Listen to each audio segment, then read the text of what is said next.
இறையேசுவில் அன்புக்குரியவர்களே, ஜூலை 17 புதன்கிழமை. இன்று மகத்துவமும் மாண்பும் மிகுந்த நல்ல கடவுள் பற்றி உங்களோடு சிறிது பகிர்ந்து கொள்கின்றேன். என் எண்ணங்கள் வேறு, உங்கள் எண்ணங்கள் வேறு என்ற இறை வார்த்தைகளுக்கு ஏற்ப கடவுள் அசீரிய அரசனை கருவியாக மட்டுமே பயன்படுத்துகிறார் என்பதை கூறும் எசாயா புத்தகத்தின் இன்றைய முதல் வாசகத்தையும், விண்ணுக்கும் மண்ணுக்கும் ஆண்டவராகிய கடவுளின் இறையரசை ஞானிகளுக்கும் அறிஞர்களுக்கும் மறைத்து குழந்தைகளுக்கு வெளிப்படுத்தியதை கூறிடும் இரண்டாம் வாசகத்தை பற்றியும் சிறிது தியானிப்போம். இறை தந்தை யாவே கடவுள் தான் படைத்த தன் சாயலாக படைக்கப்பட்ட மனித இனம், தான் விரும்பி தேர்ந்து கொண்ட இஸ்ராயல் மக்கள் இனம் தன்னோடு நிலையாக எப்போதும் வாழ வேண்டும் என்றுதான் ஆசைப்படுகிறார். ஆனால் அவர்களோ இருப்பதும் இயங்குவதும் கடவுளின் அருளால்தான் என்பதை மறந்து விடுகின்றனர்.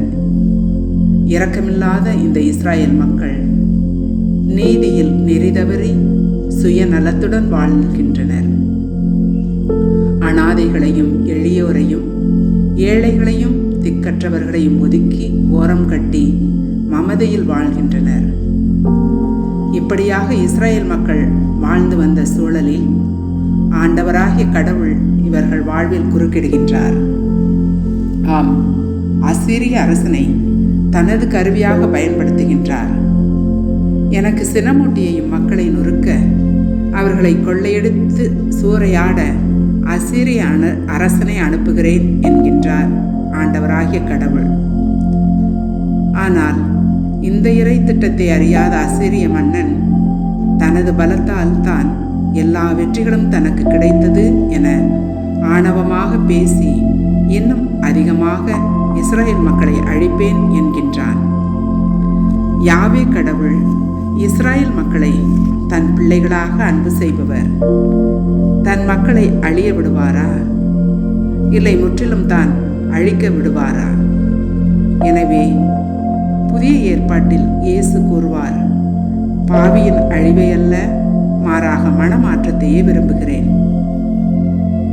பாவத்தை வெறுக்கும் இயேசு பாவியை அன்பு செய்கிறார். எனவே இஸ்ராயல் மக்கள் மனம் மாறி வாழ வழிகாட்டுகின்றார். இரண்டாம் வாசகத்தில் விண்மண் அனைத்திற்கும் ஆண்டவராகிய கடவுளை, தன் தந்தையை போற்றுகின்றார் இயேசு. விண்ணரசின் மறைபொருள் குழந்தைகளுக்கு வெளிப்படுத்தப்படுவது. குழந்தைகள் சட்டங்களையும் சமயங்களையும் படித்து பட்டம் பெற்றதால் அல்ல, எளிமையாக எல்லாவற்றையும் நம்பி ஏற்றுக்கொள்வதால் தான். விண்ணரசின் மறைபொருள் எளியது, மேலானது, மேன்மையானது, இலவசமானது வெளிப்படுத்தப்படுவது. இந்த விண்ணரசின் மகிமையை குழந்தைகள் போல மாறி நாமும் பெற்றுக்கொள்ளலாம். யார் குழந்தையை போன்றவர்கள்? படிக்காத இயேசுவின் எளிய சீடர்கள் குழந்தையை போன்றவர்கள். இவர்கள் இயேசுவின் மேல் நம்பிக்கை கொண்டவர்கள், எளிய மக்கள். இவர்கள் தந்தை கடவுளின் அருளை பெற்றவர்கள். நாமும் எளியோராக மாறுவோம். இனி நமது அன்றாட வாழ்வினை பற்றி சிந்திப்போம். அசீரிய அரசனைப் போல் எல்லாம் என்னால் செய்ய முடியும் என நினைக்கிறோமா? அல்லது ஆண்டவரின் ஆவி என்னில் செயல்படுகிறது என்று நம்புகிறோமா? ஆண்டவர் இயேசுவின் செயல்கள்தான் என் வழியாக வெளிப்படுகிறது என்றும், இறையேசுவின் கருவிதான் நான் எனவும் உணர்ந்து வாழ்கின்றேனா? பணி செய்கின்றேனா? அன்பை வாழ்பவர்கள், அன்பில் வாழ்பவர்கள், இவர்கள்தான் கடவுள் கூறும் குழந்தைகள். இவர்கள்தான் சிறியோர் எனப்படும் பெரியோர்கள். இதனை புரிந்து கொண்டால் இயேசு கூறும் விண்ணரசு நமக்குள்ளும் நம்மை சுற்றிலும் வெளிப்படுத்தப்படும். இறை அன்பு, பிறர் அன்பு என்னும் அன்பு வழியில் வாழ்ந்த சிறுமலர் குழந்தை தெரசால் நமக்கு ஒரு வழிகாட்டியாக ஆவார்கள். ஜெபிப்போம்.